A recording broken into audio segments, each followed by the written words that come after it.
Llegamos ahora a esta clase acerca de la justicia de Dios. Que Dios es justo, ¿no? Pero en las últimas clases hemos hablado acerca de la gracia. Hemos hablado de la paciencia, de la misericordia. Y terminamos la semana pasada con la santidad, que Dios es santo, ¿verdad? Pero vamos a orar y pedir que el Señor nos bendiga nuestro tiempo, nuestras conversaciones y todo lo que vamos a hacer en este tiempo aquí juntos. Oramos. Padre nuestro, te alabamos y te bendecimos por tu gran nombre, por tu bondad, por tu misericordia, por tu verdad. Te alabamos, oh Señor, porque no hay otro Dios como tú, tan grande, tan poderoso, tan fuerte, digno de alabanza, de honor, digno de obediencia, digno, Señor, que rendamos nuestras vidas delante de ti. Y a ti nos acercamos, reconociendo quién tú eres, también reconociendo nuestras debilidades, nuestros pecados, reconociendo que en nuestro corazón tu gloria, tu poder y tu carácter son distorsionados por causa de nuestro pecado. Señor, preferimos un Dios pequeño para no ser juzgado por un Dios grande. Señor, ayúdanos a entender tu gloria, ayúdanos a entender tu santidad, tu justicia, que tú estás separado de todo lo que nosotros pensamos y vivimos y somos. Y necesitamos de un mediador, necesitamos de alguien que nos rescate, que nos salve, que redime a nosotros de nuestros pecados y que te exalte tu gloria, tu justicia y tu amor. Es en nombre de Jesús, en nombre de Él, que te pedimos que exalte tu nombre en esta tarde para que podamos conocerte y ser transformados por ti. En nombre de Jesús. Amén. Amén. Si abrimos nuestras Biblias en Romanos, capítulo 1. Romanos 1.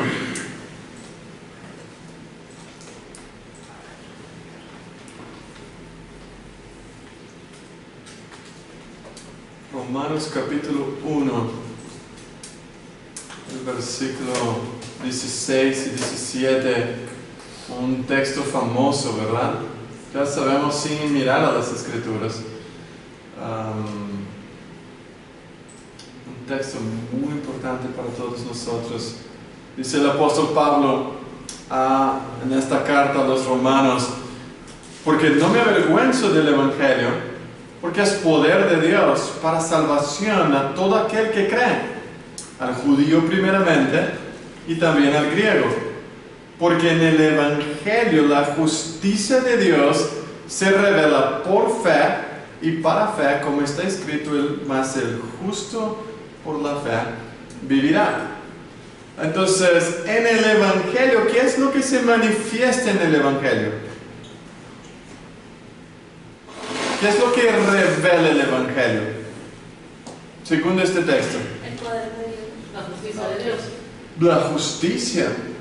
Es el poder de Dios. El Evangelio es el poder. ¿Por qué el Evangelio es poder? ¿Por qué es poder el Evangelio? ¿Por qué Pablo está pensando que el Evangelio es poder de Dios? Es la palabra de Dios. Es la palabra. Exacto. ¿Y qué hace esta palabra en la vida de las personas? Trae salvación. Trae salvación. Trae salvación. Renovación. La renueva. Ella hace transformación, ¿verdad? Quita a un hombre del pecado y lo lleva a vivir una vida santa. Eso es lo que hace el poder del Evangelio. No somos nosotros, ¿verdad? Nosotros podemos hacer bailes aquí, podemos hacer malabares. ¿Qué hacen los hombres que están muertos en sus delitos y pecados? ¿Qué dirán si hacemos un montón de actividades, bailes y todo lo demás? ¿Qué dirán? Qué bonito, ¿verdad? ¡Wow! ¿Cómo bailan? Pero ¿hay transformación en el baile? ¿Hay transformación en el teatro? La transformación viene por medio de la palabra. Por esto solo hay salvación en la vida de las personas cuando escuchan el Evangelio. Dios, agradó a Dios, dice 1 Corintios 1, capítulo 1, 18, que agradó a Dios salvar al mundo, a los incrédulos, por medio de la locura de la predicación. Lo que hacemos es predicar el Evangelio, y este Evangelio, lo que Pablo está diciendo, yo no me avergüenzo. ¿Se acuerdan? Jesús, él dice, el que se avergüence de mí, aquí en esta vida, yo me avergonzaré en el último día, el día del juicio. Pero Pablo dice, yo no me avergüenzo. En mi devocional esta semana, el libro de Hechos 23, Pablo estaba delante de Agripa, de los reyes y todo lo demás, y él no se avergonzó. Él abrió su boca y predicó el Evangelio a unos hombres de clase muy alta, a los reyes del Imperio Romano. Pero Pablo dice, yo no me avergüenzo, porque es poder, y este poder para salvar a las personas. Lo mismo nosotros. Pero esta salvación revela la justicia, que este es nuestro tema de hoy, la justicia de Dios. Pero antes de entrar a fondo en este tema, vamos a repasar ¿qué es la gracia de Dios? ¿Quién se acuerda? ¿Qué es la gracia de Dios? ¿Quién puede dar una definición de lo que hemos dicho? ¿Qué es la gracia? ¿Te acuerdas, Camilo? Sí. Un poquitín. Un favor inmerecido, algo que no merecemos, pero aún así nos lo da. Amén. Es un favor inmerecido, así que no podemos demandar de Dios, ¿no? ¿Hay alguien que puede mandar a Dios a hacer algo? Y los que decretan, yo decreto, Dios, que tú hagas. No, que hay, ¿verdad? Que hay. Quizás están poniéndose uno en el lugar de Dios. Dios no tiene obligación de hacerlo. No. Él lo hace todo por gracia. Eso es lo que hemos dicho. La gracia es el favor soberano de Dios, por lo cual salva a los pecadores indignos por la mediación del Espíritu Santo y la fe en Jesucristo según el consejo de su propia voluntad. Si Él quiere, Él dice en Romanos 9, yo tengo misericordia de quien yo tenga misericordia. A uno yo amé y a otro yo aborrecí. ¿Hay injusticia en Dios? No. Él lo puede hacerlo. No.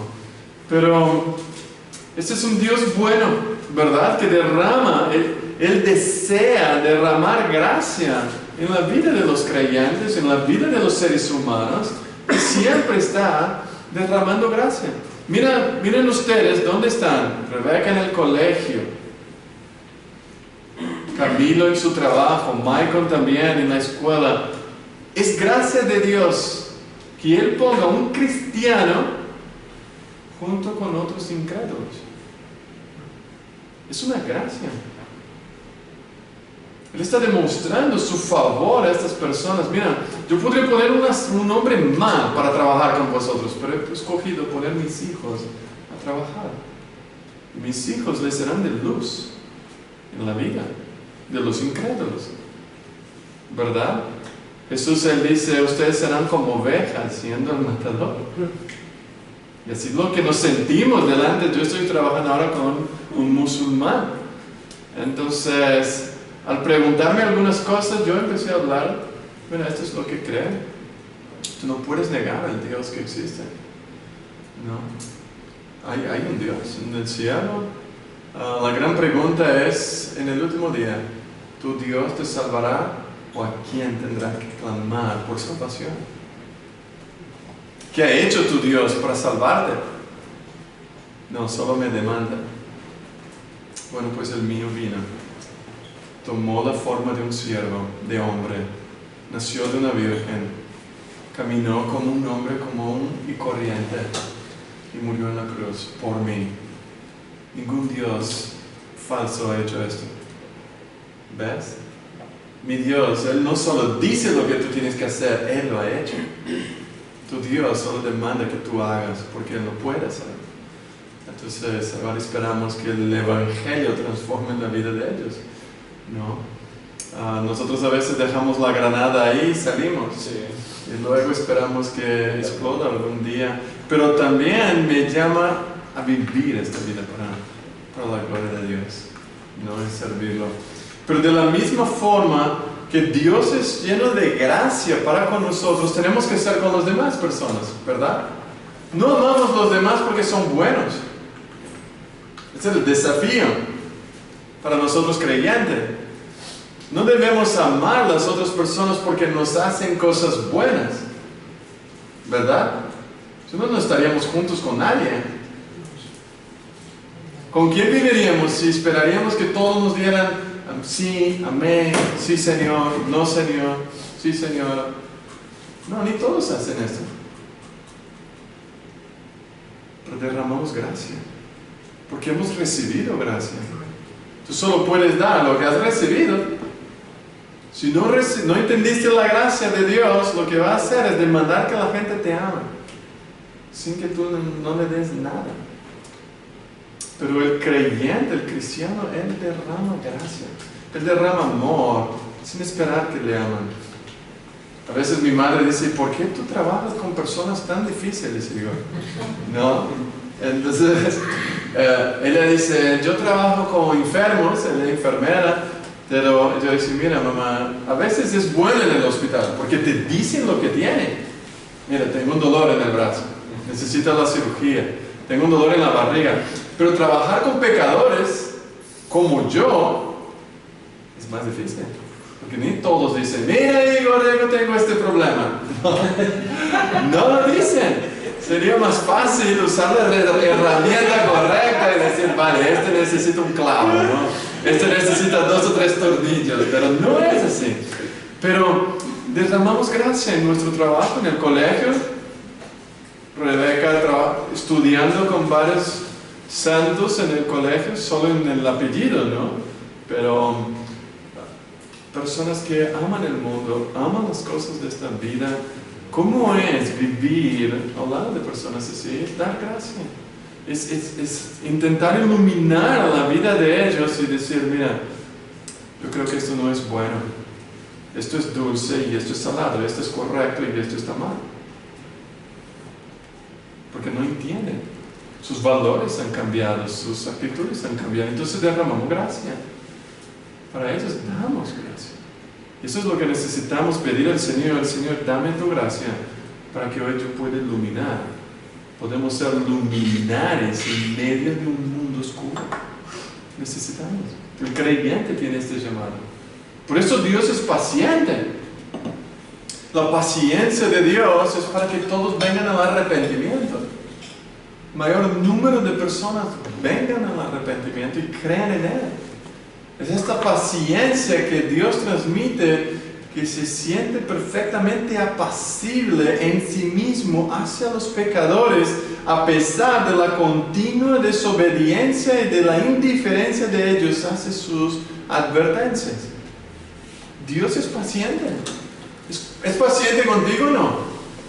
Sí, demasiado. Demasiado. Yo miro por qué Dios tiene tanta paciencia conmigo. No puede ser. Él tenía que aniquilarme. Cuando yo veo el Antiguo Testamento, ¿no? Y como estoy leyendo en Números, el pueblo quejándose, viene a Natán y a Abiram y dice, Moisés, Dios habla conmigo también, no solo contigo. Ah, sí. Ah, vale. Ponga aquí entonces, tráeme una flor, vamos a poner aquí a ver con quién habla el Señor. Entonces dice el Señor, Moisés, dile que salgan toda la gente que yo los voy a matar. ¿Por qué? Se han levantado los hombres en contra de una autoridad. Pero Dios es paciente, pero los hombres sobrepasan esta paciencia. Lo mismo hacemos nosotros.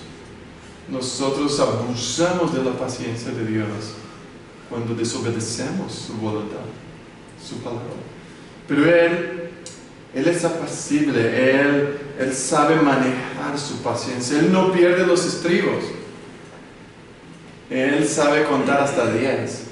y respirar profundamente antes de responder, ¿no? Porque no hay nada en su carácter que le lleve a actuar de forma iracunda, sino que él actúa con calma y en efecto adecuado según su plan soberano. Él sabe actuar, porque nada coge a Dios de sorpresa. ¿Ustedes creen que algo coge a Dios de sorpresa? No, nada. Todo Él sabe. Así que la tranquilidad no implica que Dios carezca de afecto, sino que los suyos no le abruman ni le hace actuar contra de su naturaleza. Dios sabe controlar, pero Él también sabe castigar. Él sabe disciplinar a los hombres que no se adecuan a Él. ¿Por qué? Porque Él es santo. Él es un Dios santo, ¿verdad? ¿Y qué significa que Dios es santo? ¿Qué hemos visto? ¿Qué significa que Dios es santo? ¿Qué significa la santidad de Dios?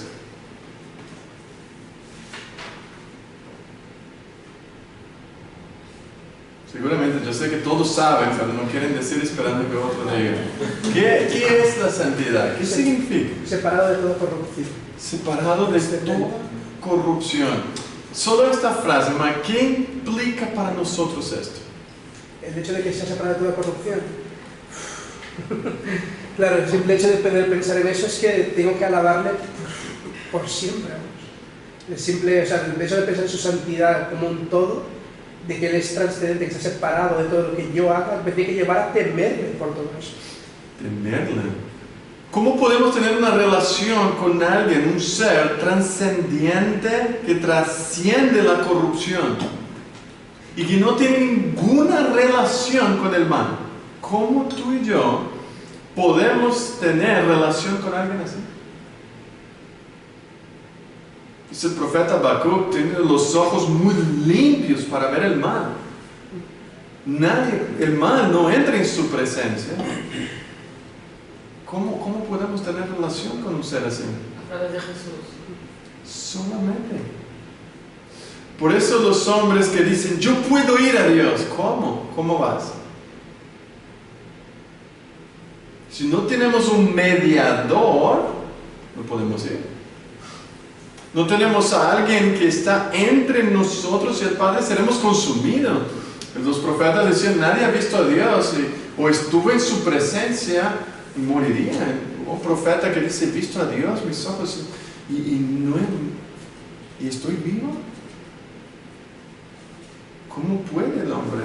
Por esto esta santidad de Dios quiere decir que Él está separado del pecado y dedicado a mantener en alto su honor. Su propósito es que su honor esté siempre en alto. Así que aquellos que siguen a Dios, los hijos de Dios, ¿cuál es su mayor propósito en esta vida? ¿Cuál es nuestro mayor propósito? Formándose a imagen y semejanza de Cristo. Ser formado y ser formado en la imagen de Jesucristo y exaltar el nombre del Padre para siempre. Por eso decimos y oramos que tu reino venga, sea hecha tu voluntad en esta tierra y que tu nombre sea santificado. Señor, santifica, engrandece la opinión de los hombres acerca de ti. Nuestra vida es para engrandecer el nombre de Dios. ¿Cómo santificamos el nombre de Dios? Bueno, pasamos casi 4 meses estudiando el Padre Nuestro. Queremos vivir de tal manera que el nombre de Dios sea reconocido como tal, sea engrandecido.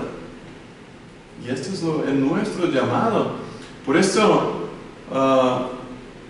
nosotros necesitamos, si queremos vivir para Dios, necesitamos separarnos de todo lo que desagrada a Dios, todo lo que no le da honra, gloria y honor. Yo no quiero para mi vida. Yo también debo detestar todo lo que no agrada a Dios. Entonces, la santidad de Dios es su absoluta pureza, es su absoluto carácter en contra del mal, y Él no lo puede ni tocar ni mancharse. Por eso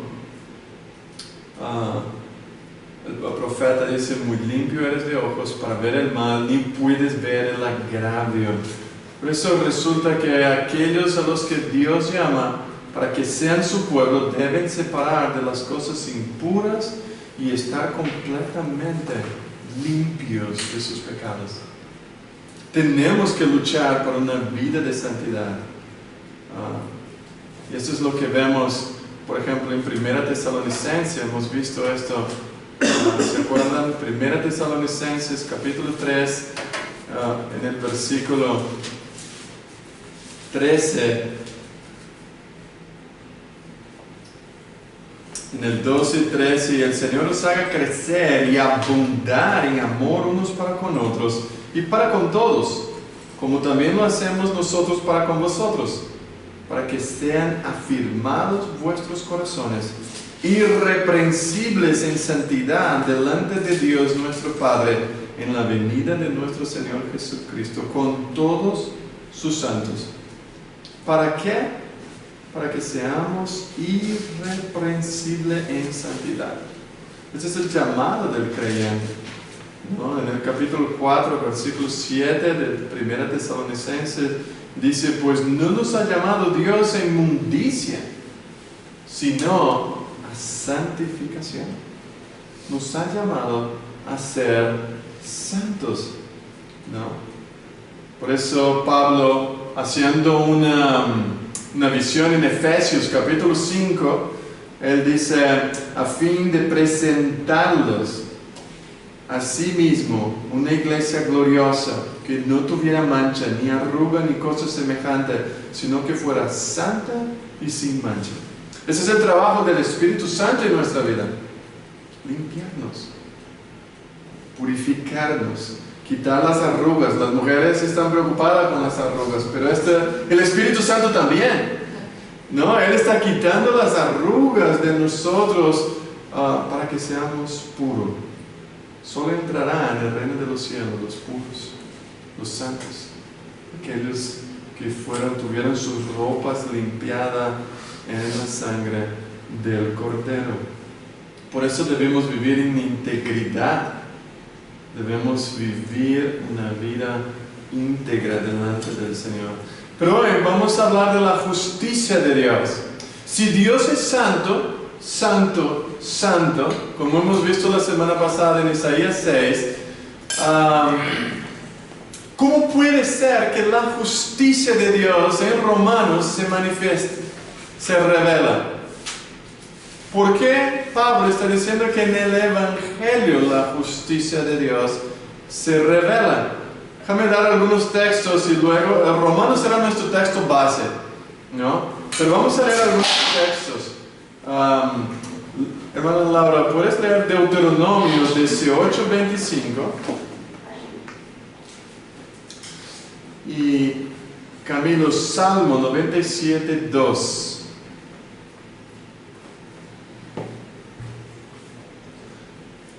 Luego, Michael, ¿puedes leer Romanos 3:25 y 26? Salmo 90, sí, 97, 1 y 2 puedes leer.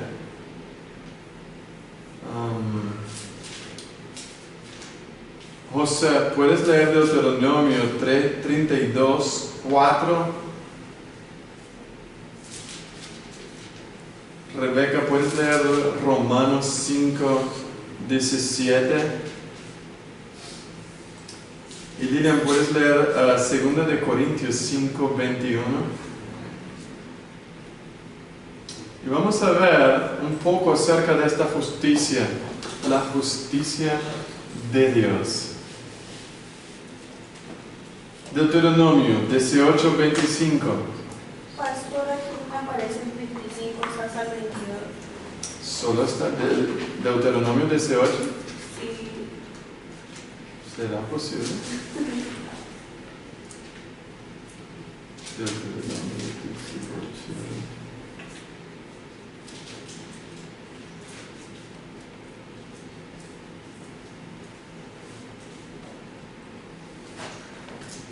Está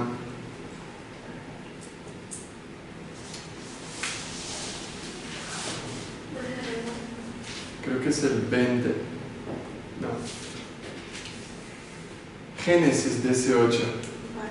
Es Génesis 18, perdón. No Deuteronomio. Génesis 18. Donde Abraham, él está hablando, intercediendo por los reyes, por Sodoma y Gomorra, delante de Jehová. Génesis 18. Vale. Lejos de ti el hacer tal, que hagas morir al justo con el impío, y que sea el justo tratado como el impío. Nunca tal hagas. El juez de toda la tierra no ha de hacer lo que es justo. ¿Por qué? ¿Qué está hablando aquí Abraham? ¿Qué está pidiendo Abraham? Si lees el versículo 23, Laura, ¿qué dice? Y se acercó Abraham y dijo: ¿destruirás también al justo con el impío? Está bien. ¿Qué está diciendo aquí Abraham? ¿Qué clama él? ¿Qué está interviniendo Abraham? ¿Qué entendiste, Laura, cuando leíste? Pues que si también de pronto el justo también estará como en las mismas condiciones que el impío. Sí, Dios manda, los ángeles están ahí, vienen para destruir Sodoma y Gomorra. Entonces él avisa a Abraham: mira, te voy a destruir Sodoma y Gomorra. Entonces Abraham dice: no, espera, Señor, ¿tú vas a destruir el justo juntamente con el impío, con el injusto? Tú eres el juez de toda la tierra, no hará justicia, no ha de hacer lo que es justo. Que nunca hagas, porque matar al justo juntamente con el injusto, esto es maldad, esto es injusticia, ¿verdad?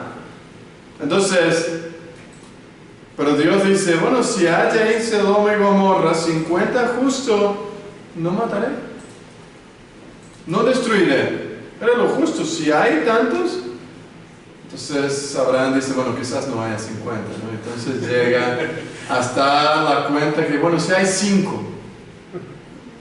Bueno, si hay 5, yo quito los 5 y destruyo la ciudad, ¿no? Pero al final había un justo.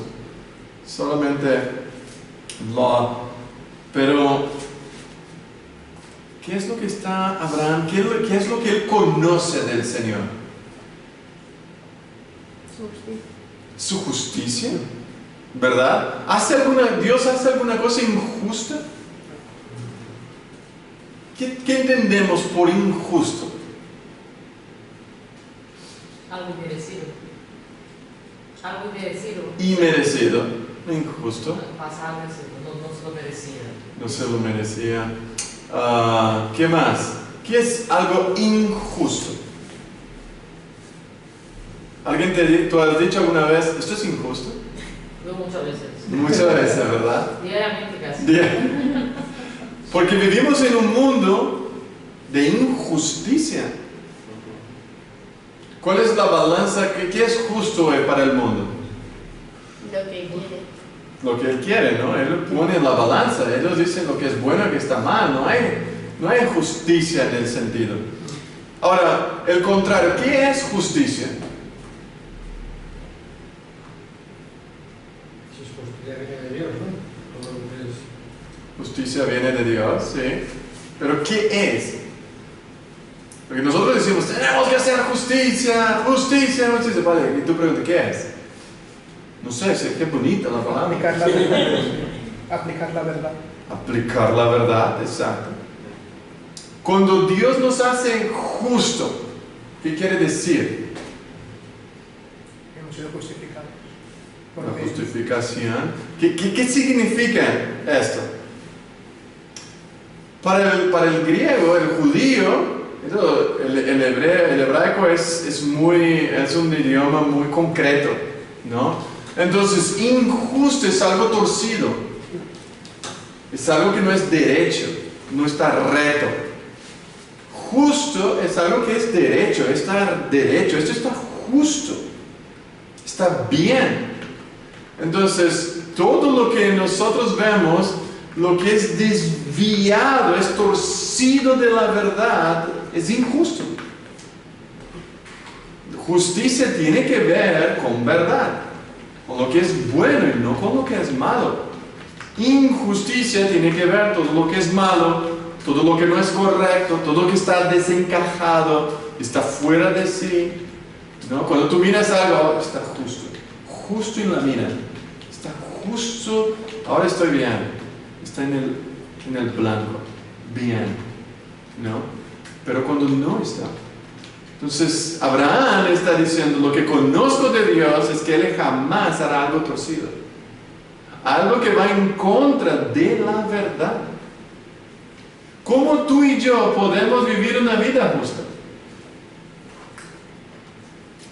Claro que estamos en Cristo. Ahora, ¿cómo vivimos una vida recta, perfecta, alineada? ¿Cómo? Alimentándonos de la leche espiritual no adulterada, que es la palabra. La palabra de Dios. Si salimos de la verdad, ¿qué pasa? Seremos torcidos y no justos. Esta es la gran cuestión, pero Dios no es así. Por eso los salmistas, ellos hablaron mucho, y los profetas, que cómo Dios gobierna y reina sobre este mundo. Mira el Salmo 97, versículo 2. Puede leer el 1 y 2. El Señor reina. Regocíjese la tierra, alégrense las muchas islas. Nubes y densas tinieblas lo rodean. Justicia y derecho son el fundamento de su trono. Justicia y fundamento de su trono. En mi traducción, justicia y derecho. Justicia y derecho. La mía dice justicia y juicio son el cimiento de su trono. El derecho. Entonces Él gobierna perfectamente. ¿Por qué? Justicia y juicio son el cimiento de su trono. Por eso la justicia incorpora en sí mismo la idea de equidad moral. Y la iniquidad es exactamente lo opuesto a la equidad. Es la ausencia de igualdad de los pensamientos y actos humanos. Entonces el juicio es la aplicación de la equidad a las situaciones morales. Y puede ser favorable o desfavorable, según aquel que se haya sometido al examen haya sido equitativo o no en su corazón, en su conducta.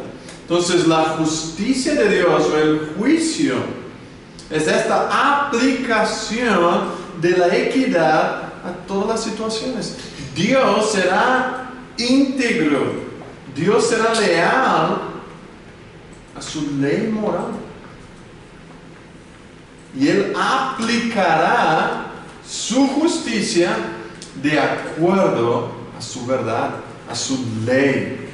Por eso la justicia de Dios es perfecta y absoluta en sí mismo, en su prevención de cualquier violación de justicia y de su carácter. Dios lucha en contra de aquellos que violan su carácter, su justicia, ¿no? Por eso transmite el sentido de conformidad, justicia. Hay un estándar. La justicia, por ejemplo, el juez.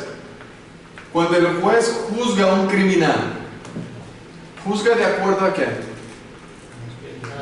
A las leyes, ¿verdad? Este es el estándar. El estándar dice, tú no puedes matar. Ahora el juez va a decir, bueno, él mató a los poquitos.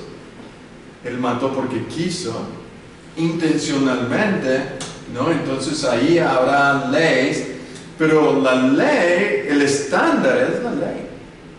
¿Cómo sabemos que tú y yo somos inocentes? Respetando la ley. Respetando la ley, ¿verdad? Cuando me pongo al lado de la ley, digo, bueno, es mi amiga. Está para protegerme, no para condenarme, pero si yo la ignoro, soy culpable. Soy culpable en cuanto a esto. Es lo mismo con Dios. ¿Cómo sé que estoy andando lado a lado con el Señor? Porque tenemos experiencias que nos tiran al piso y nos emocionan. Amén. Porque lo que necesitamos es decir, como el salmista, amo tu ley, medito en ella día y noche. Porque amar la ley es algo sobrenatural. ¿Tú ves a la gente allá afuera diciendo, yo amo la ley? ¿Escuchaste alguna vez? La gente odia. Porque la ley me incrimina.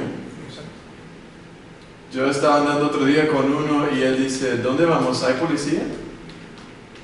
Tuve que llevar el coche del señor al mecánico y dice, mira, entra en el coche para ver si está bien o mal. Él dice, pero no, hay policías por aquí. Y dice, qué bien, si hay policías, yo tengo que preocuparme contigo entonces, ¿verdad? Si tú tienes miedo de la policía, yo tengo que tener miedo de ti, porque la policía está a mi lado. Entonces él, menos mal que no creo que no me entendía mucho, ¿no? Pero la gente tiene miedo de la ley, de lo que es recto, lo que es justo. Principalmente si estamos con deudas, ¿no? Si estamos debiendo. Pero por esto en castellano muchas veces no llegamos a entender básicamente lo que significa la justicia de Dios. Si uno hoy habla con la gente y dice, mira, ¿qué pasará contigo en el día del juicio final? No sé. ¿Cómo no sabes? Tienes que saber. El ladrón, si llega delante del juez, él sabe que él es un ladrón.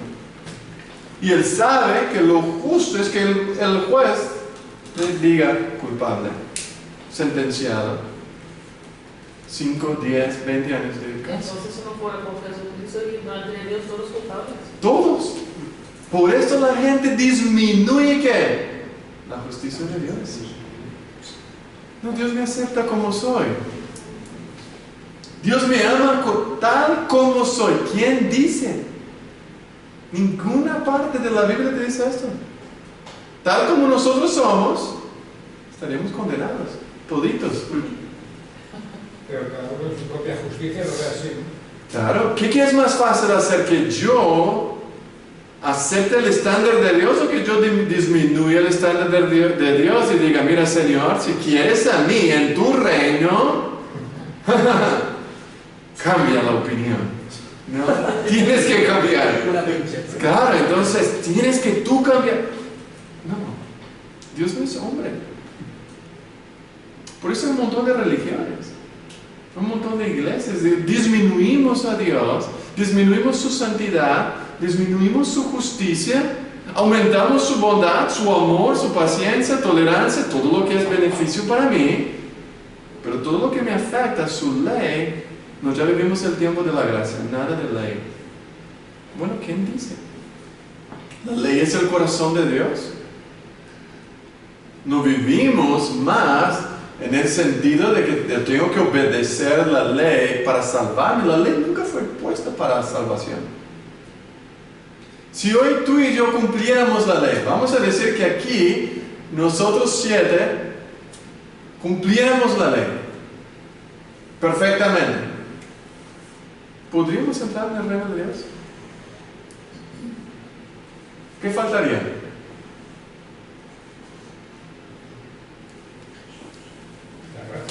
¿Ah?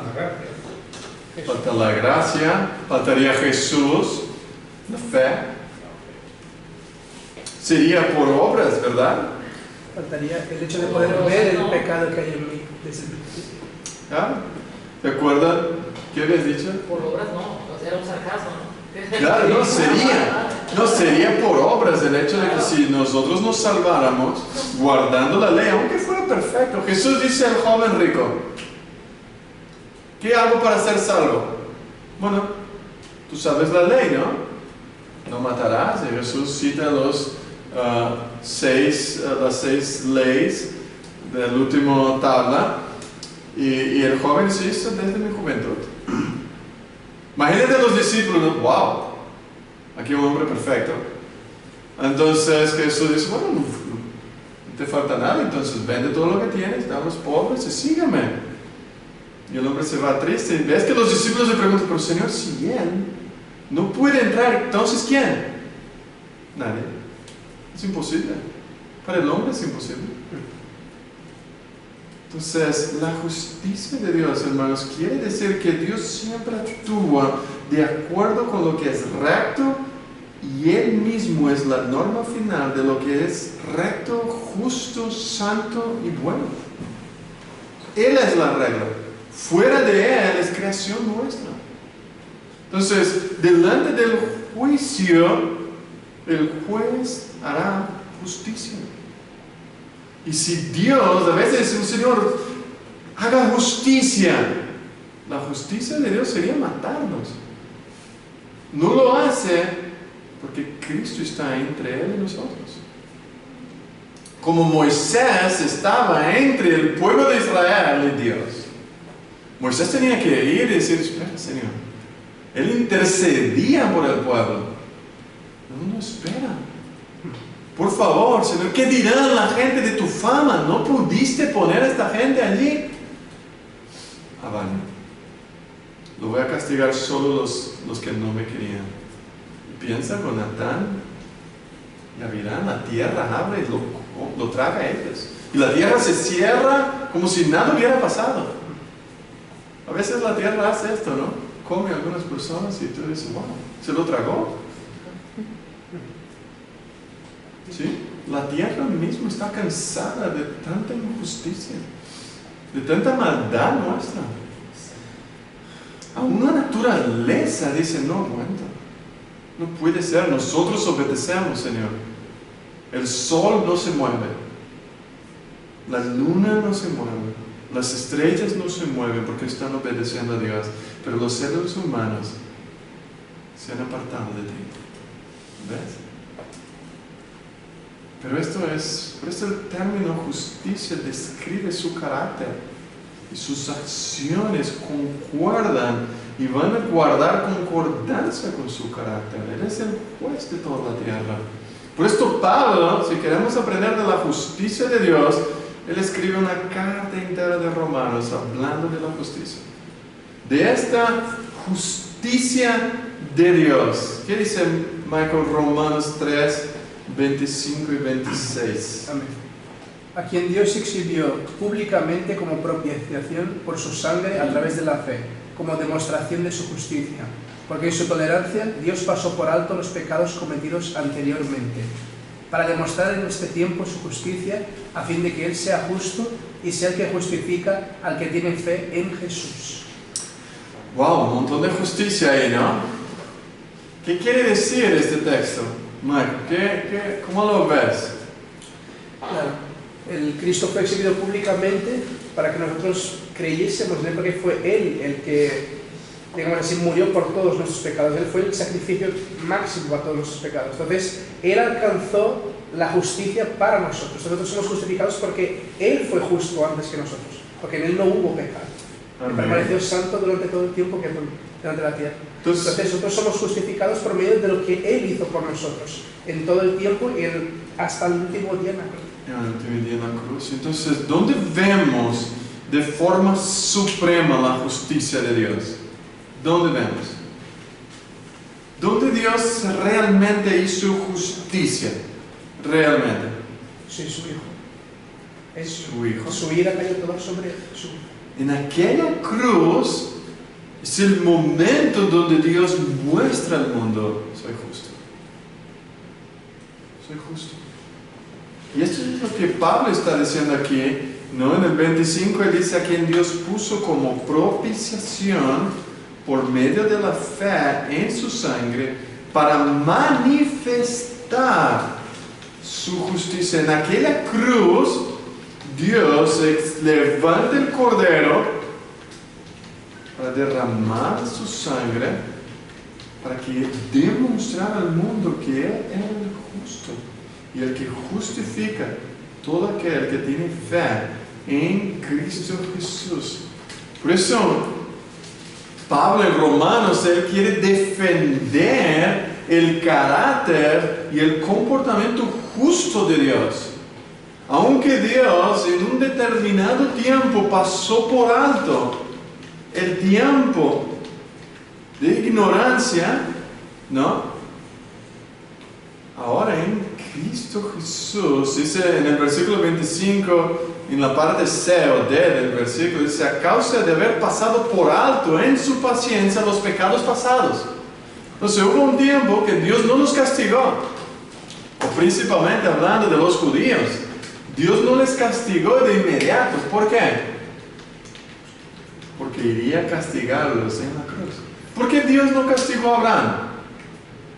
Mentiroso, ¿verdad? Abraham mintió. Y aún así castigó el faraón, pobre faraón. Castigó a Faraón. El Faraón viene, ¿qué te he hecho? Tú me dices, ¿no? Tú me mientes, el Señor aún protege a su pueblo. Y si tú lo tocas, yo te mato.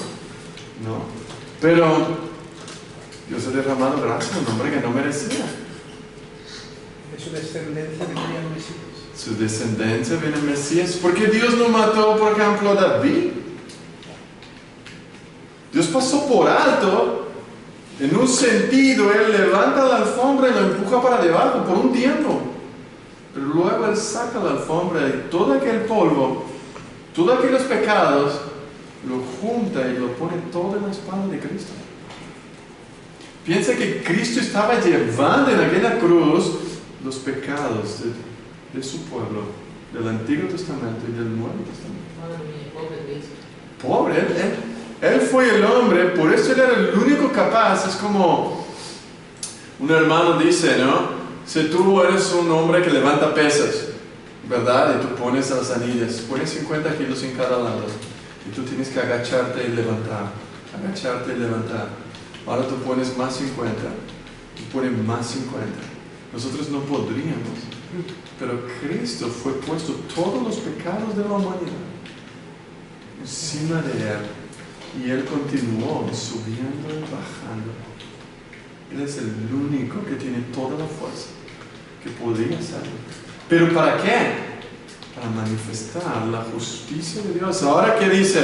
Ahora Él es el justo. Ahora Dios es el justo. Y entonces Él puede justificar. Pero esto Satanás, Él mira para nosotros, Él mira delante del juicio, ¿no? Y Él dice, ella no puede entrar, Señor. Camilo no puede, Michael no puede, Lina no puede. Son pecadores. Si tú eres justo, ellos no pueden entrar. ¿Y qué dice Dios? ¿Cómo nos defenderemos del diablo, que es el acusador? Que tenemos un abogado que es Cristo. Yo tengo mi abogado. Es verdad, Él tiene razón, Señor. Él tiene razón. Yo no podría entrar. Correcto. Es mentiroso, pero tiene razón. Pero alguien murió por mí. Mi abogado. Él intercede por mí. No solo intercede, sino que muere por mí. Por eso William Campbell, él dice, la justicia de Dios es primero y principalmente una justicia que demuestra la fidelidad de Dios a su propia naturaleza justa, a su integridad, al hecho de ser consecuente consigo mismo. Él lo hizo justicia. Él lo hizo lo que es cierto. Y Dios fue fiel a sí mismo, levantando a Cristo en el madero. Una vez un agnóstico me dice, ¡qué crueldad! Los cristianos, ellos celebran la muerte de un hombre. Entonces, crueldad es tú rechazar la muerte de este hombre. Porque Él fue muerto cruelmente en la cruz para que tú vivieras. Para que todos nosotros viviéramos. Y crueldad es rechazar su muerte y resurrección. No fue en vano, ¿no? Porque tenemos resurrección también. Claro. Entonces imagínense, la gente hoy día dice, ¿cómo tú crees en un hombre crucificado? ¿Por qué celebras que un hombre murió en la cruz y dicen que resucitó? Bueno, porque esto es lo que me trae paz. No solamente a mí, pero esto reivindica el nombre de Dios. En la cruz, Dios sale reivindicado. Él es justo y santo. ¿Alguien tiene Deuteronomios 32:4? ¿Te da alguien? No. Sí, ¿Sí? Entonces, Él es la roca cuya obra es perfecta, porque todos sus caminos son rectitud. Dios es verdad y sin ninguna iniquidad en Él. Es justo y recto. wow, Moisés diciendo, ¿no? Todos tus caminos son justos, perfectos, son íntegros. ¿Hay algún camino en Dios que no es? No. Todos sus caminos. Él no practica la injusticia. También Dios habla también y ordena eso, ¿no? ¿Alguien tiene Salmo 19:8? No. No. ¿Cuál que tú tienes, Rebeca? Romanos 5:17.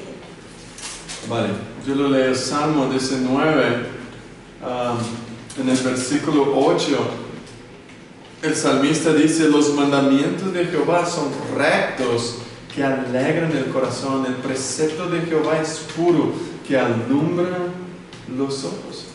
Mira, los preceptos de Jehová, su ley es recta. ¿Y qué esto trae a nuestro corazón? Alegría, dice el texto. Traen alegría al corazón y saber que la ley, los preceptos, la palabra de Dios es recta, es justa. Por eso Isaías nos dice, yo, el Señor, digo lo que es justo y declaro lo que es recto. Isaías 45:19. Por eso es necesario que Dios trate a las personas conforme a lo que ellos merecen. Es necesario entonces que Dios castigue el pecado, porque el pecado no merece recompensa, es malo, merece castigo. Por eso nosotros los creyentes vemos el pecado, lo malo, y decimos, esto merece castigo. Si dejamos a nuestros hijos sin disciplina o sin castigo, ¿qué pasa? ¿Somos justos o injustos? Injustos, ¿verdad? Por eso, dado que todos somos injustos, ¿qué dice Romanos 5? ¿Eres tú, Rebeca? Pues si por la transgresión de un solo reinó la muerte, mucho más reinarán en la vida por uno solo, Jesucristo, los que reciben la abundancia de la gracia y el don de la justicia. ¿Qué es la justicia que recibimos entonces, según este texto?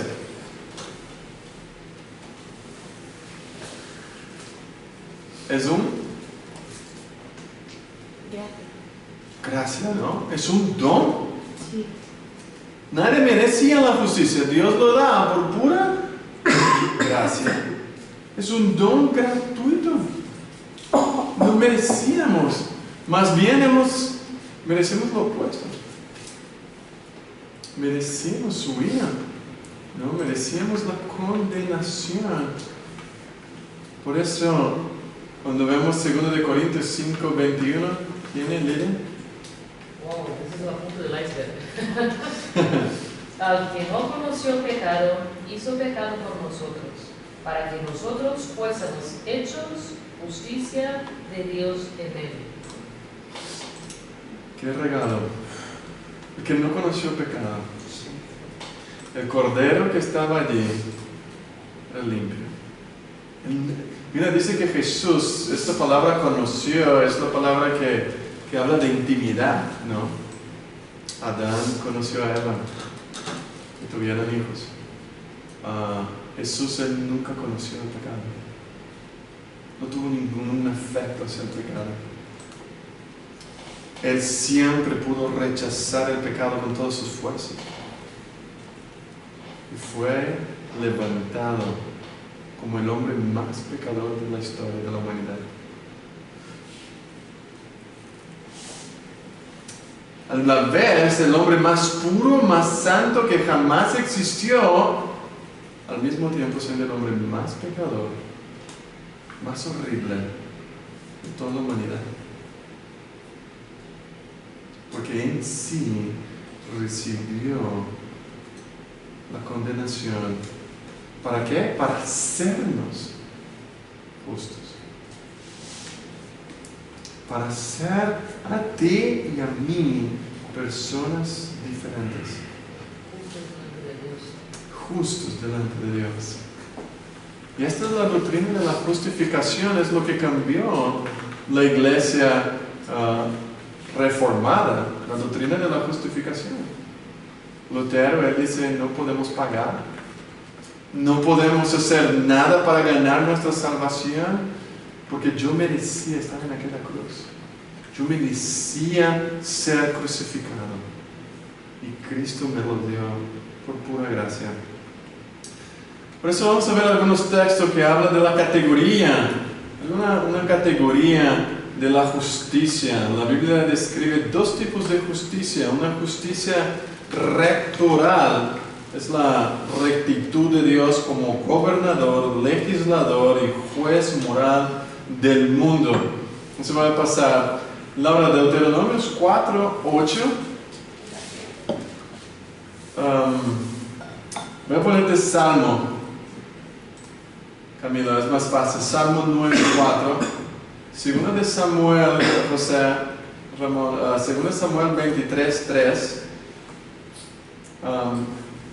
Michael en Isaías 33, 22. Y Rebeca, Salmo 119, 7.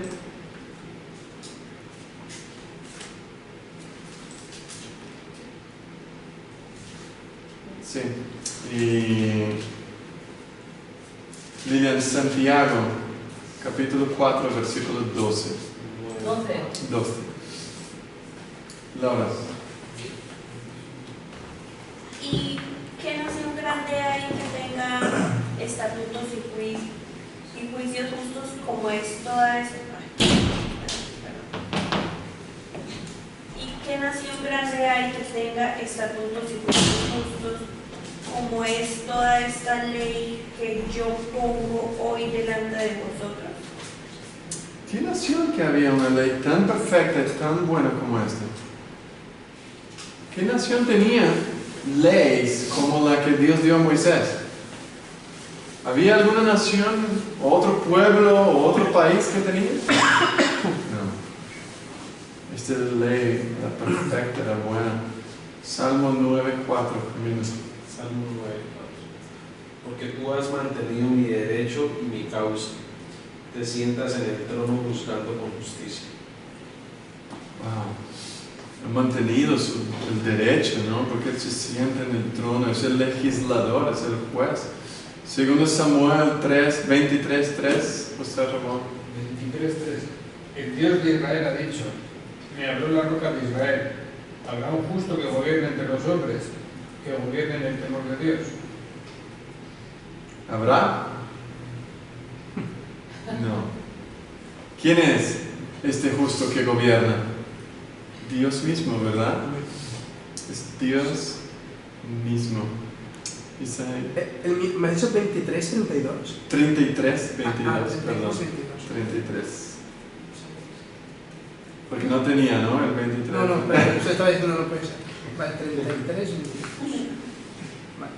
A veces pasa. Porque el Señor es nuestro juez, el Señor es nuestro legislador, el Señor es nuestro rey, Él nos salvará. Wow. Y es todo esto y más un poco, ¿no? Amén.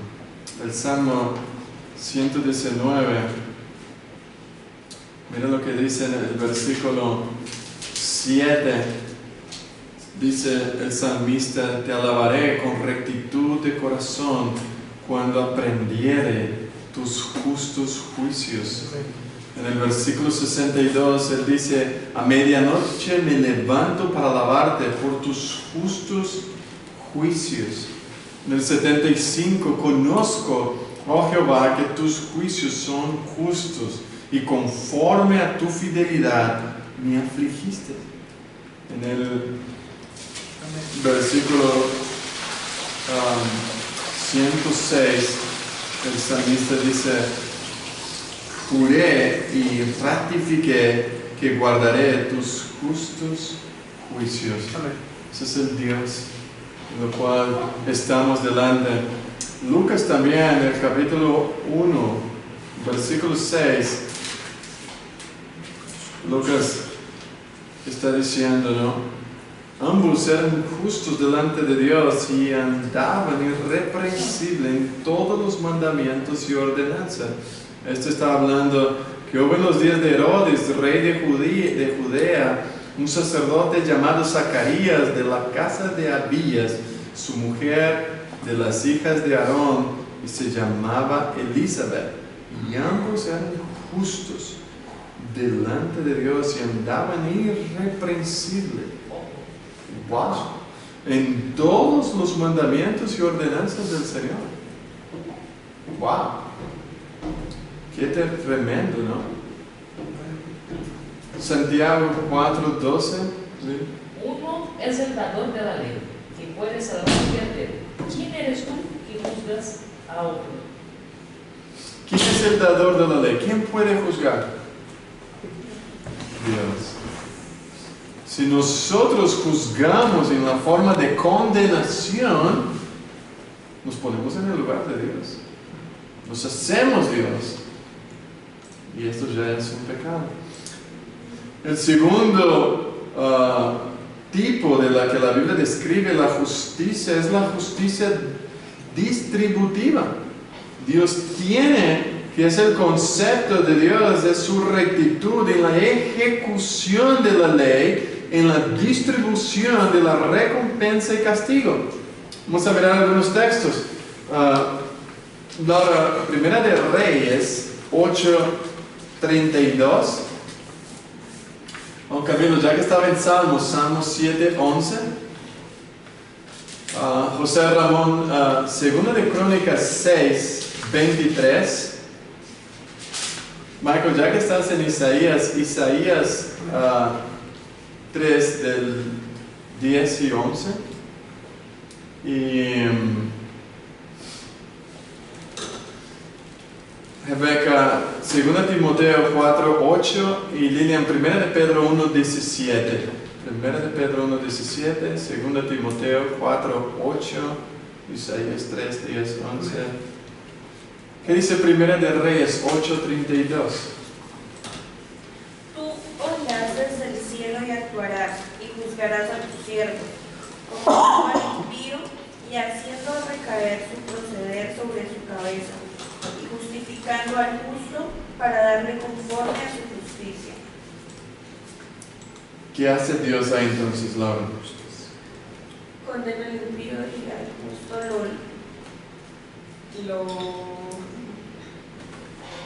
Lo libra el justo, libra. no castiga. Él castigará a quien, al impío, al incrédulo, ¿verdad? ¿Qué dice Salmo 7:11? Dice, Dios es justo y un Dios que se indigna cada día contra el impío. ¿Cómo está Dios contra los impíos? Indignado. Indignado, irado. ¿Cómo están los hombres ahí afuera entonces delante de Dios? Bajo su indignación. Jesús dice que la ira en Juan 3, la ira de Dios está sobre ellos, sobre su cabeza. A cualquier momento Dios puede destruirlos. ¿Qué dice 2 de Crónicas 6:23? Tú oirás desde los cielos y actuarás, y juzgarás a tus siervos, dando la paga al impío, haciendo recaer su proceder sobre su cabeza y justificando al justo al darle conforme a su justicia. Hace lo mismo de 1 de Reyes 8:32, ¿verdad? Sí. Esto es lo que oró Salomón. El Señor hará esto, ¿no?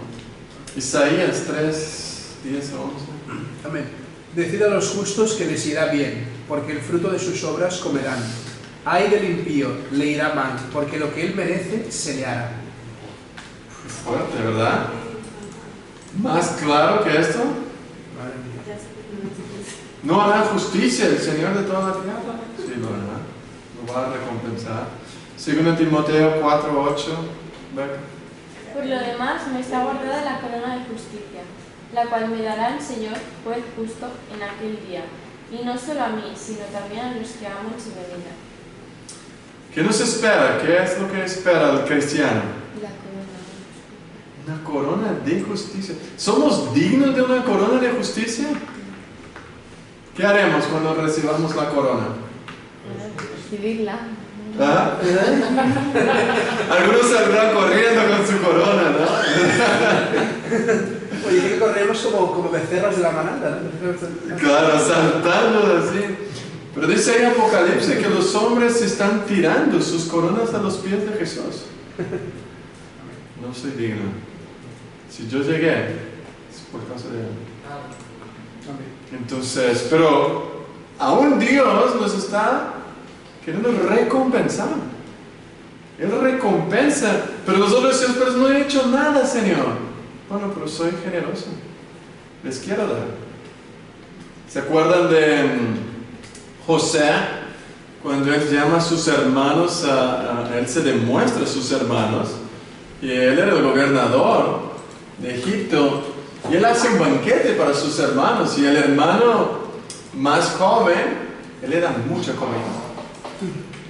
Él le da más comida que a los mayores. ¿Merecía algo el hermano mayor? ¿El hermano más nuevo? No. Pero él quiso dar. Él quiso dar más comida. Sentado a la mesa con él y él le dio más comida. El hermano de su mano también, hombre. Claro, él es el hermano, ¿no? ¿Qué dice primero? ¿Es posible que ahí quisiera simbolizar también lo que nos dice la palabra de Dios, que el menor en el reino de Dios es el mayor? Podría ser. No sé si entra tanto ahí, porque ahí está una recompensa, ¿no? Pero creo que de humildad, de reverencia, como Juan el Bautista era el menor en el reino de Dios en un sentido, pero aún hay gente menor aún que Juan el Bautista, ¿no? En el sentido de humildad, de reverencia hacia el Señor, de cómo sirven, cómo sin buscar nada. Entonces, creo que sí. Mira de Pedro 1:17. 17. Y si invocáis por Padre, aquel que sin acepción de personas juzga según la obra de cada uno, conversad en temor todo el tiempo de vuestra peregrinación. ¿Cómo debemos andar entonces? Con temor. Con temor. Con temor todo el tiempo. Todo el tiempo. Este temor es miedo de perder esta recompensa. ¿Alguien puede quitarnos la recompensa? No. Ni nosotros mismos podemos, ¿verdad? ¿Qué haría con que perdiéramos la recompensa? ¿Qué tendría que pasar para perder la recompensa? ¿Qué tendría que pasar? ¿Qué tendría que pasar? Que no existiera Cristo. Que Cristo no hubiera ido a la cruz, ¿verdad? Para perder el galardón que decimos, Cristo no tendría que haber bajado de la cruz y decir, mira, no voy a morir. He desistido. No vale la pena morir por vosotros. Voy a bajar y me voy al cielo así nomás. Me andrá a mi caballo y me voy a subir con él. Pero no, él no bajó, él murió. Si él murió y resucitó el tercer día, estamos seguros, daremos esta recompensa.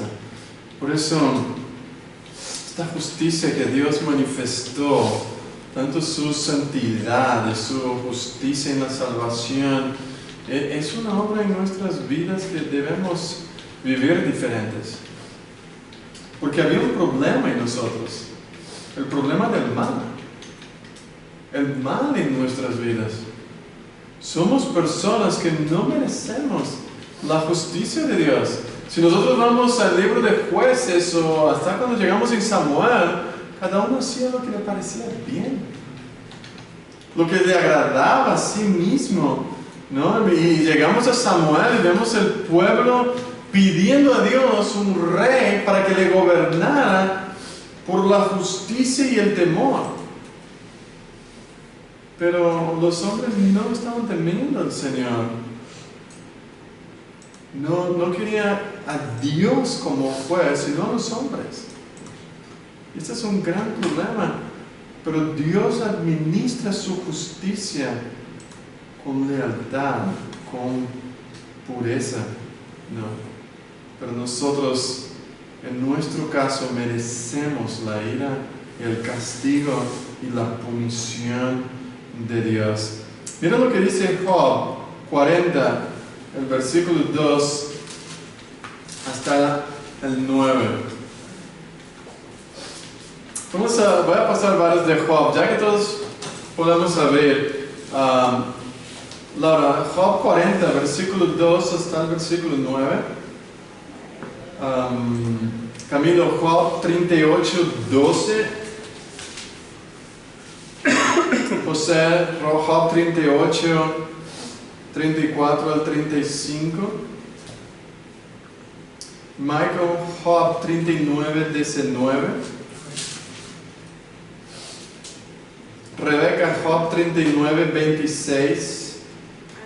Y Lilian, Job 44. 44, 38, 12. 40, versículo 4. Ahí quedamos con Job. Vamos a ver lo que dice Job con toda la justicia de Dios. ¿Qué él dice? ¿Es sabiduría contender con el Omnipotente? El que discute con Dios responda a esto. Entonces respondió Job a Jehová y dijo: He aquí yo soy vil, ¿qué te responderé? Mi mano pongo sobre mi boca. Una vez hablé, mas no responderé. Aún 2 veces, mas no volveré a hablar. Respondió Jehová a Job desde el torbellino y dijo: Cíñate ahora como varón tus lomos. Yo te preguntaré y tú me responderás. ¿Invalidarás tú también mi juicio? ¿Me condenarás a mí para justificarte tú? ¿Tienes tú un brazo como el de Dios y truenas con voz como la tuya? Wow, qué blanda respuesta del Señor, ¿verdad? Súper amable, ¿no? Con el Job, pero justo, ¿verdad? Como que el Job era justo. Job era justo, ¿verdad? Y Dios está diciendo, ¿qué? ¿Tienes un brazo como el mío? ¿Cómo Dios trabaja en toda esta aflicción de Job? Mostró su grandeza, su poder, ¿no? Y de hecho, eso es lo que hace el mundo en realidad, ¿no? O sea, el mundo condena lo que Dios hace. O sea, ¿por qué permites esto, Dios, en la tierra? Claro. Cuestiona, ¿no? Es lo mismo, bueno, Romanos 9, Pablo, él está diciendo esto, responde a una pregunta muy difícil en cuanto a la justicia de Dios. Él dice, ¿quién eres tú para pedirle cuentas a Dios? Romanos 9, 20 al 21. Dice, ¿acaso le dirá la olla de barro al que la modeló: ¿por qué me hiciste así? ¿No tiene derecho el alfarero de hacer del mismo barro unas vasijas para usos especiales y otros para fines ordinarios? ¿No tienes el alfarero poder o el derecho de hacer lo que él quiere? Pablo dice, ¿quién eres tú para decir que es injusto de parte de Dios? ¿Quién somos nosotros? La olla de barro decir, no, me has hecho mal. Es lo mismo a Job. Job, tú estás haciendo una cosa maravillosa delante de ti. Por ejemplo, dice, no, corregirá lo que leyó Laura, corregirá al Todopoderoso que en contra él contiende. ¿Vas acaso a invalidar mi justicia? ¿Me harás quedar mal para que tú quedes bien? En otra traducción. Tremendo, ¿verdad? Tremendo lo que dice Dios a él. Si es otro, dice, mejor crear un Dios que dice, oh, ven aquí, hijito mío, en mis brazos. No. Un hombre que estaba aflicto, había perdido 10 hijos, había perdido todo su ganado, toda su riqueza. No solo estaba pobre, enfermo, tirado al suelo, lleno de llagas, Hasta su esposa le dice, le abandonó. Maldice a tu Dios, le dice. Pero ahora viene Dios, le está mostrando quién Él es. ¿Por qué Dios hace esto con Job? Dios se lo pregunto yo. Y yo les pregunto a ustedes, ¿por qué Dios habla de esta forma con Job? Porque dice la Biblia que antes Job conocía a Dios de oída y luego Dios le hace conocer de verdad. Quería una relación como la que tenía con Abraham. Una Porque relación. era justo, Dios dice que era un hombre justo. Entonces, Dios, ¿qué está queriendo ahí con él, Rebeca? ¿Qué quiere Dios con Job? Moldearlo para que le conozca, quiere demostrarle quién él es. ¿Y qué llevaría esto en la vida de Job? ¿Qué cambiaría Job? Sin pensar en el final, ¿no? Porque a veces nosotros ya cogemos el final de la Pero es lo película. mismo escuchar que conocer. Que conocer. Entonces podemos hacer que todos los hombres en la Biblia dicen, aunque perezca, ¿no? Dice Habacuc, aunque no haya frutos en el olivo. Aunque yo ande en el valle de la sombra de la muerte, no temeré. ¿Por qué? ¿Estás ¿Y conmigo? tú nunca te has preguntado qué hacía Dios hablando con Satanás? Es un poco raro eso. Pero es interesante, ¿no? Es como si él fuera por ahí a pasear. Claro, Satanás estaba paseando y viene, ¿no? ¿Ves? Viene ahí en el reino de Dios, uno se pregunta cómo entró ahí, ¿no? Eso, claro, eso no Dios permite que Satanás tenga un acceso simplemente porque, como dice Lutero, Satanás es un perro atado en las manos de Dios, ¿no? Y Dios dice, tú vas hasta aquí, no va más. Y Dios juega en un sentido, mira, tú quieres tanto maldecirme, ¿verdad? Tú quieres tanto blasfemar mi nombre. ¿Has podido con Job? Entonces Satanás dice, no, pero claro, tú lo defendes. Vale, entonces yo quito la defensa y tú verás. Es lo mismo que le está diciendo. Pero la gran pregunta para ti, para mí, de este otro lado, ¿no? Mira, poniendo la cámara ahora para entre nosotros, ¿cómo nos defendemos en medio de la aflicción? ¿Cómo defendemos la gloria de Dios en medio de la aflicción? Confiando en Él. En ningún momento Job maldijo a Dios. Ningún momento. En el peor de su vida, cuando todos sus amigos, malditos amigos que estaban ahí, él no maldijo a Dios, maldijo el día que nació, maldijo su vida, maldijo a sus padres, porque no me abortaron cuando yo nacido, pero nunca maldijo a Dios, no puso la culpa en Dios, porque necesitamos confiar en el Señor. Necesitamos que aunque yo no tenga lo que comer, el Señor está en control, algo me está haciendo en mi vida. Está transformando mi vida, mi carácter. Mi vida del creyente no consiste en los bienes que tiene en este mundo. ¿Verdad? Esto es lo que está haciendo Dios. A veces Él nos quita todo para decir, si tú no tienes, seguirás confiando en mí. Es bueno confiar en Él cuando todo va bien, ¿verdad? Lo difícil es ir al desierto. Estar ahí sin saber si mañana tendrás que comer. Solamente confiar en Él. Él es como dice Sujar Michelin, Cristo más nada igual a todo. Él no necesita de nada más. ¿Verdad? Ahora Job, él sigue. ¿Quién es el siguiente? Job 38, 34, 35. Vale. Espera, José, ¿tú eres cuál? ¿Job 40? No, yo soy 38, 12. ¿Quién es el Job 44? Yo, Vale, 38 ¿cuál? 12. Vale, lees 38, 12. ¿Alguna vez en tu vida has mandado... Ah, sí es el 12, no, Job no, 38. sí. Sí, pues sí, 38, 12. ¿Alguna vez en tu vida has mandado a la mañana o le has hecho conocer al alba su lugar? Esto es lo que ha hecho el Señor, está diciendo. En otras traducciones, se puede elevar tu voz hasta las nubes para que te cubran aguas torrenciales. crees o alguna vez en tu vida le has dado órdenes a la mañana o le has hecho saber a la aurora su lugar? No, ¿verdad? Nunca hemos hecho esto. Job 38, o sea, 34, 35, ¿verdad? Sí.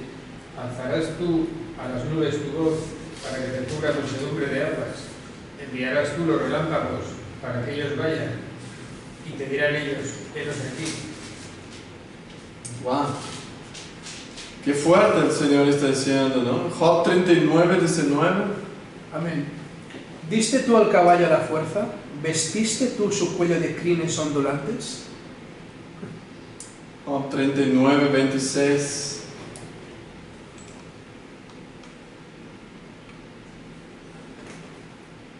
Vuela el gavial por tu sabiduría y extiende hacia el sur sus alas. Se remonta el águila por tu mandamiento y pone en alto su nido. Y Job 44. He aquí yo soy libre, ¿qué te responderé? Mi mano pone sobre mi boca. Mi traducción dice, sí, soy tan indigno. Después de todo lo que escuchó Job, ¿qué tenía que hacer? Callarse. Callarse, ¿verdad? Ya, ganaste. La discusión, Dios aún quiso discutir con Job en un sentido, argumentó con él, mira todo lo que te estoy haciendo, yo gobierno. Y justamente lo hago, ¿no? Y Job tuvo que callar. Este es nuestro motivo, debería ser lo que debería mover nuestro corazón. Todo lo que él hace es justo. No hay nada en contra de su carácter. Por esto nos debería llevar a la gratitud. Agradecer a Dios, darnos cuenta de que Dios posee tanto justicia como omnipotencia, que Dios es perfecto. Deberíamos una vida de gratitud, de decir, Señor, gracias. Gracias por todo lo que tú haces en nuestras vidas. Y no solamente agradecer, pero vivir una vida de conformidad a su ley, a su verdad. Es querer buscar, glorificar el nombre de Dios ahora por todo lo que Él hizo con nosotros. Pero también nos debería llevar a esta justicia a clamar perdón. Porque la clave para recibir el perdón de Dios, ¿cuál es? Jesús. Cuando creemos en Jesús, esto nos llevaría al arrepentimiento.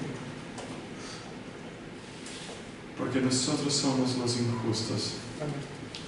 Nosotros somos lo que lleva a Dios, lo que llevó a Él a crucificar a su Hijo.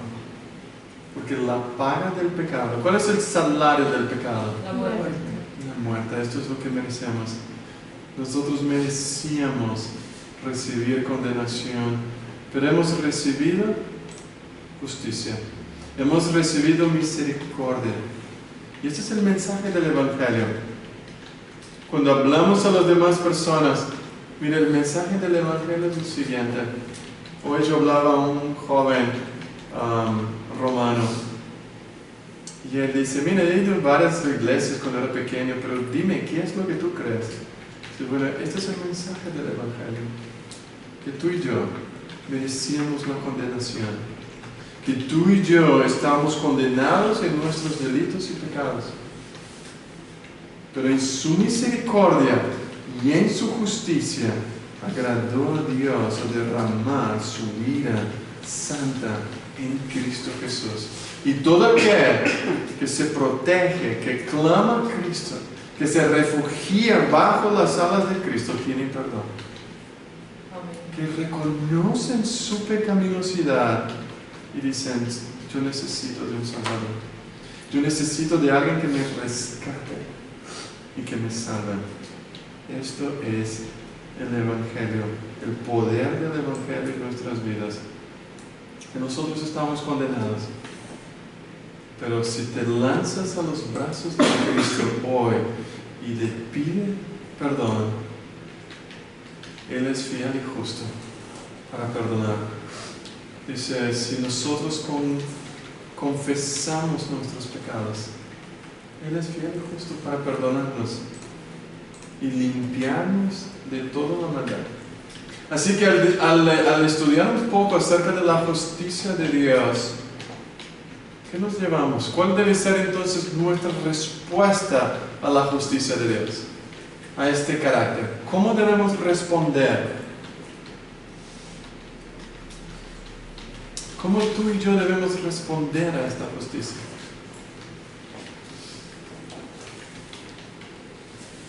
Pero no queriendo ser los jueces por nosotros mismos, confiando en su palabra, que Él es fiel, justo, que Él aunque nos lleve por caminos, por así decir, de pruebas, Él nos va a dar la provisión para que podamos salir de esa aflicción. Es muchas cosas. Ser justo. Ser justo, ¿verdad? Por eso necesitamos meditar continuamente en la palabra del Señor. ¿Qué es lo que nos hace caminar en justicia? Siguiendo la verdad. Caminando en la verdad. Por eso el salmista dice, medito en tu ley día y noche. Es buscar en la ley del Señor, en su palabra, en su verdad, cómo debo andar, Señor. ¿Qué debo rechazar? ¿Qué es lo que no te glorifica? ¿Qué es lo que rechaza o disminuye tu gloria, tu santidad? Por eso, hermanos, entre nosotros como cristianos, la primera cosa que queremos en nuestra vida es exaltar a Dios. Exaltar su justicia, exaltar su gloria. Ese es el mayor deseo de Dios, que Él sea todo, que Él sea exaltado y glorificado. Y nos demanda a ti y a mí que andemos en novedad de vida, en una nueva manera de vivir, de responder al mundo. Pero también nos lleva a ser más humildes, que nosotros merecíamos esta justicia, ¿verdad? Nosotros merecíamos esta justicia. Y el que quiere enfrentarse a la justicia de Dios, no saldrá bien. Nosotros no podemos enfrentar esta justicia por nosotros mismos. Debemos enfrentarla creyendo en aquel que pudo enfrentar la justicia. El justo. Como dice Pedro, el justo murió por los injustos para llevarnos a Dios. Y ahí es donde tenemos que ir diariamente. Si hoy hemos pecado contra Dios, el llamado es ir a Cristo. En Él encontrará consuelo, refugio, perdón, amor. En Cristo Jesús. También nos trae alivio, ¿verdad? Nos trae entender la justicia de Dios. Limpia, descansa nuestro corazón. Porque Él hará justicia. Si Él cargó nuestros pecados en Cristo Jesús, un día Él cargará en los malvados que andan libres en este mundo. Un día Él va a condenar todos los malvados que están sueltos. Si Él no ha cargado aún su justicia sobre ellos, un día Él lo derramará. Un día Jesús saldrá de escena y la ira de Dios vendrá con toda la fuerza, como vino el diluvio y se lo llevó a todos. Así será. Así que no intentamos hacer justicia con nuestras manos. El Señor dice, la venganza es mía, yo daré el pago. Así que nos lleva a confiar en el Señor, descansar en Él, que Él hará justicia eternamente contra el pecado en su máxima severidad a todos aquellos que no se arrepienten. No necesita nosotros hacer justicia, Él lo hará. Pero también nos trae esperanza de que Dios en su bondad, en vez de castigarnos, Él nos hizo hombres justos. Andábamos desviados, cada uno andando por nuestro propio camino, y Él nos hizo personas rectas. Y Él nos trajo a esto. Y ahora nos llama a caminar de una forma diferente. Por esto el mandato es de arrepentirse y caminar delante de Él con verdad. Este es el mandato del Señor, creer en Él y caminar justamente. Amén. ¿Alguna pregunta? ¿Alguna duda?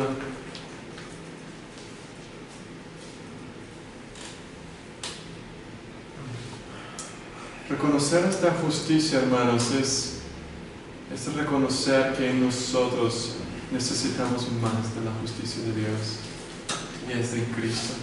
Necesitamos estar más aferrados a Cristo. Pablo dice en Romanos capítulo 6, ¿qué pues diremos? ¿Perseveraremos en el pecado para que la gracia abunde? En ninguna manera. Porque los que hemos muerto al pecado, ¿cómo viviremos aún en él? ¿O no sabéis que todos los que hemos sido bautizados en Cristo Jesús hemos sido bautizados en su muerte?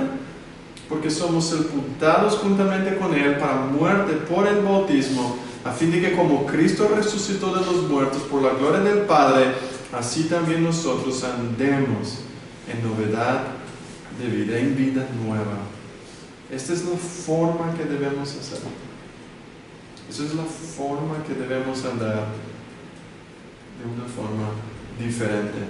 Por eso Él dice, presentéis vuestros miembros a la justicia, a Dios, como vivos de entre los muertos, y vuestros miembros a Dios como instrumentos de justicia.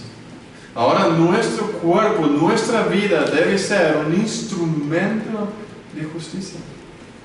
Queremos exaltar la justicia y condenar el pecado. Esto es lo que hacemos. Esta es la invitación a todos los hombres a que vengan, a que se consideren muertos al pecado y vivos para Dios, que el pecado ya no reine en nuestro cuerpo mortal, sino que vivimos ahora para su gloria, no más como instrumentos de iniquidad, porque hemos sido rescatados de esta vana manera de vivir por aquel Cristo que murió en la cruz. Este es nuestro Salvador, este es nuestro Redentor. Amén.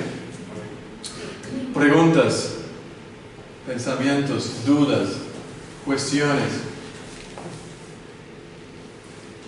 Yo tengo una pregunta, pero no es del tema que estamos hablando. ¿No es este tema? Todo eso. ¿No tiene nada que ver el tema? No, Vale. es otra El cosa. broma es broma. Alguien primeramente de este tema, acerca de la justicia de Dios.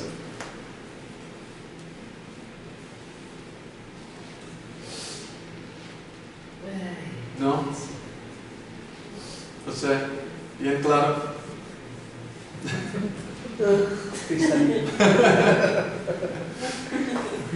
Vale, ¿cuál es la pregunta, Rebeca? Sí. ¿Qué le respondo a una persona que me dice que si Dios lo ha creado todo, entonces ¿por qué ha creado la maldad? Porque Él es el creador de todo, entonces si ha creado el bien, también ha creado el mal. Entonces, ¿por qué lo ha creado? ¿Por qué Dios lo ha creado el mal? Pero es justo lo que hemos hablado, ¿no? La justicia. Sí. Si no hubiera el mal, ¿cómo manifestaría su justicia?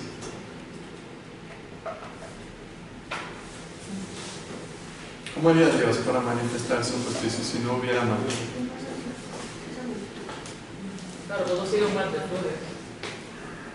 Si todos estaríamos en el jardín del Edén, jugando con un león y un oso, ¿cómo sería? Algo bellísimo. Será en el cielo, ¿no? Pero ¿cómo será en el cielo nuestras vidas allí? No tendremos amnesia en el cielo, ¿no? Reconoceremos, wow, el Señor nos ha salvado. En el cielo será un momento de gratitud por toda la eternidad de estar ahí.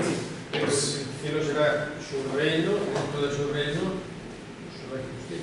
Un reino de justicia, juicio, de rectitud, donde las personas te van a decir la verdad, no te van a decir a las medias. La justicia será hecha. Eso que pregunta la Rebeca es un poco así porque dice la palabra del Señor que Dios es el que creó a Satanás, ¿no? O sea, creó al ángel, a Lucifer, y dentro de él ya nació lo que es la envidia, lo que es... ¿Quién no creó eso? Yo creo que Dios lo permitió, pero no sé, es que si la palabra de Dios dice que lo hizo era perfecto, ¿cómo es que ha salido eso? Porque Él se puso por encima de Dios, ¿no? Claro, pero ¿cómo es que ese sentimiento? Si Dios lo creó perfecto, además de guapísimo, perfecto. Sí, pero hubo una parte de ángeles que siguieron a Satanás, ¿no? Exacto. Y otros que se mantuvieron fieles a Dios. No me has logrado Pero ¿cómo entró el pecado? ¿Por qué los ángeles caen? Pero porque los arrastra con su cola, ¿no? ¿Quién No sé, dice? claro, ¿qué dice? ¡Digo antes! ¿Quién ha dicho que los ángeles tienen cola, Rebeca? Yo qué sé. Entonces, Yo he visto que Satanás la arrastró con la cola a la mitad de los es una ángeles. metáfora, la razón, porque es como tú en el colegio haces ahí una pandilla, te van siguiendo, Sí, que los se ángeles van llevan, ¿no? siguiendo.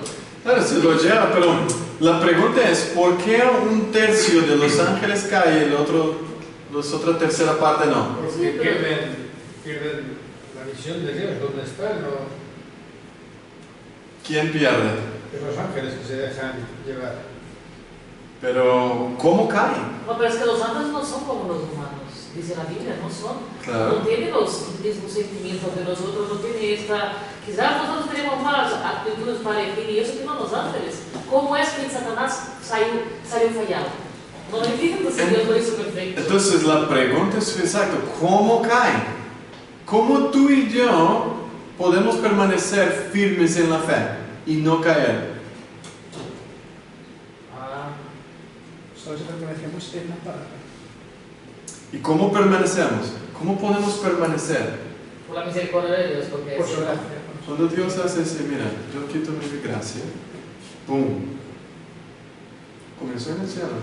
Él dice a los ángeles, mira, le voy a empezar a mostrar mi gloria, mira, lo quito mi gracia, y ustedes van a ver que ustedes se van a caer. Dios quitó su gracia de los ángeles, de una tercera parte. Y los ángeles, y nosotros decimos, si yo veo la gloria de Dios, yo creeré. No, no. Los ángeles veían la hermosura de Dios día y noche, y Él dice, yo quito mi protección y se caen. Dios quita su protección de sobre la humanidad y la oscuridad domina. Dios quita su mano bondadosa sobre la humanidad y el mal florece.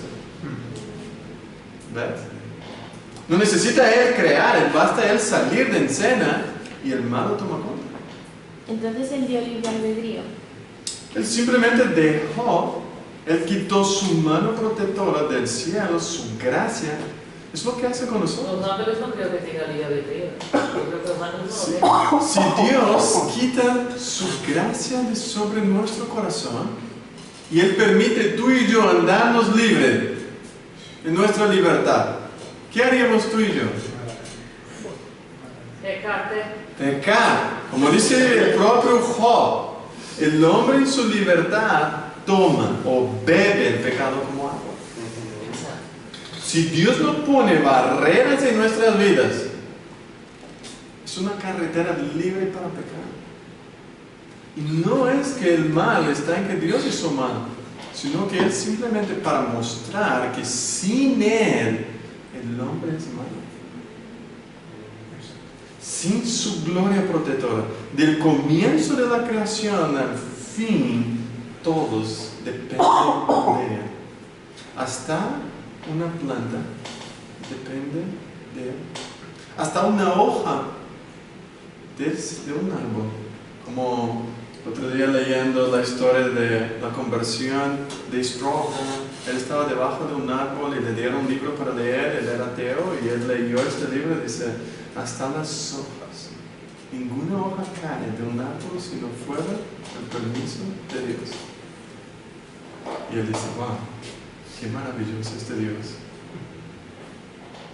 Ni una hoja va a caer si Él no dice cae. Si Él quita su gracia, las hojas, los árboles murchan, no hay primavera, no hay sol, no hay calor, no hay nada bueno.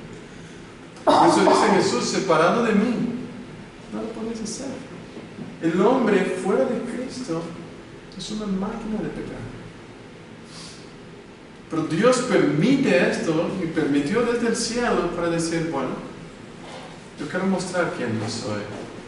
Y voy a permitir que el hombre rompe, dañe lo bello que yo he hecho, para que un día yo manifieste en mi Hijo mi gloria. Yo voy a permitir que el mal entre para que yo exalte a mi Hijo y todos lo busquen. El mal solo es mal para que Cristo lo vence. Cristo lo destruyó el mal en aquel madero, en la cruz. Así que en la cruz hay la respuesta para todo esto. Si no hubiera el mal, no hubiera cruz. Si no hubiera cruz, no habría redención para nosotros. Pero Dios planificó el mundo y todas las cosas para la gloria de su Hijo. Él dice, lo voy a diseñar el mundo de tal manera que mi Hijo sea glorificado. Entonces, lo que están diciendo los hombres es, en tu maldad, busca a mi Hijo. En Él encontrarán perdón. En Él encontrarán el sentido verdadero de la vida. Y esto es lo que hace aún para nosotros creyentes. Lo que nos hace estar de pie es depender de Jesucristo.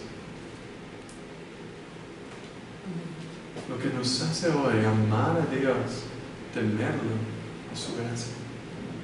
Por eso es un llamado a ti, a mí, Señor, no te apartes de mí. No me dejes. Esté conmigo hasta el fin. Yo necesito de ti. ¿Ves? Esto es humildad. Esto es clamar al Señor. Más que esto no lo sabemos, lo que Él hizo, por qué permitió y otras cosas. Pero toda la respuesta está. Él ha glorificado su nombre en su Hijo. El mal existe para ser derrotado en Cristo o en el infierno por toda la eternidad. Él ha mostrado su justicia y su gloria en derrotar el mal, en derrotar el pecado. Satanás, aunque se llevó 1/3 de los ángeles, se llevará bastante personas al infierno, pero no pudo impedir que Dios salvara hombres y mujeres de toda lengua, de toda nación, de todas las épocas. Y Él sigue salvando. Y esto es lo que tú y yo somos llamados, hermanos, a rescatar a las personas del mal. Ellos están dormidos, están en un lodo y no pueden salir por sí mismos. Ahora nosotros, entendiendo el Evangelio, somos instrumentos de justicia para ir a rescatarlos. Amén. Tú y yo somos llamados a rescatar a esta gente. Y si no quieren, que vayan al infierno, pero con nosotros haciendo todo lo posible para que no van, como decía Spurgeon, tú vas porque tú quieres. Pero que no sea porque nosotros no hemos predicado. No sea que no hemos declarado el camino de salvación para estas personas. Es nuestro llamado, hermanos, a proclamar las virtudes de Cristo y rescatar a estas personas. Como hablaremos el domingo, somos llamados a rescatar a las personas. Es nuestra responsabilidad como instrumentos de la justicia, es decir, la justicia fue hecha en la cruz. Ven. Si no, Él tendrá que ser justo contigo, enviándote a la condenación. ¿Ven? Entonces podemos orar. Ahora pasar un tiempo de oración. Bienvenida, hermana Marcia. Amén. Amén, Señor. Vamos a ponernos de pie, vamos a orar.